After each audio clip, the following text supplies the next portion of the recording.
Hi നമസ്കാരം. ഈ കടങ്കഥകളും പഴഞ്ചൊല്ലുകളും ഒക്കെ നമുക്ക് പകർന്നു കിട്ടുന്ന അറിവുകളാണ്. നല്ല നല്ല കഥകൾ ഉൾച്ചേർത്തിരിക്കുന്ന പുത്തൻ അറിവുകൾ. എൻ്റെ ഈ വീഡിയോ സ്ഥിരമായി കാണുന്ന തൃശ്ശൂരിലുള്ള ഒരു അധ്യാപകനുണ്ട്. ഗോപാലകൃഷ്ണൻ എന്നാണ് അദ്ദേഹത്തിൻ്റെ പേര്, ഗോപാലകൃഷ്ണൻ മാഷ്.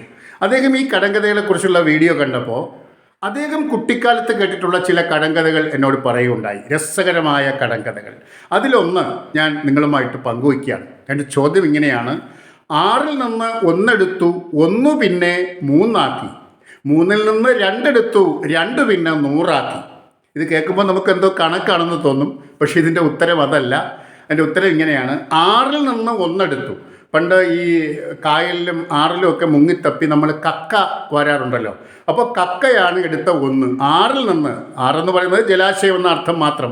അപ്പോൾ 6 നിന്ന് 1 എടുത്തു, 6 നിന്നും കക്ക വാരി, കക്ക എടുത്തു. 1 പിന്നെ 3 ആക്കി. ഈ കക്ക നമ്മൾ പൊളിച്ചു നോക്കുമ്പോൾ 2 തോടും നടുക്കൊരു ജീവി ഉണ്ടാവുമല്ലോ. അങ്ങനെ 1 പിന്നെ 3 ആക്കി. 2 1 3. 3 നിന്ന് 2 എടുത്തു. ഇതിൽ കക്ക എന്ന് പറയുന്ന ജീവിയെ മാറ്റിയിട്ട് അതിൻ്റെ തോട് മാത്രം എടുത്തു. അപ്പോൾ 3 നിന്ന് 2 എടുത്തു, 2 പിന്നെ 100 ആക്കി. ഈ തോട് നീറ്റി, കക്ക നീറ്റി നമ്മൾ 100 എന്ന് പറയുന്നത് സംഖ്യയല്ല, 100 എന്നാൽ ചുണ്ണാമ്പ് എന്നർത്ഥം. അപ്പോൾ ചുണ്ണാമ്പ് ഉൽപ്പാദിപ്പിക്കുന്നു, എടുക്കുന്നു. അതാണ് ഈ കടങ്കഥ. 6 നിന്ന് 1 എടുത്തു, 1 പിന്നെ 3 ആക്കി. 3 നിന്നും 2 എടുത്തു, 2 പിന്നെ 100 ആക്കി.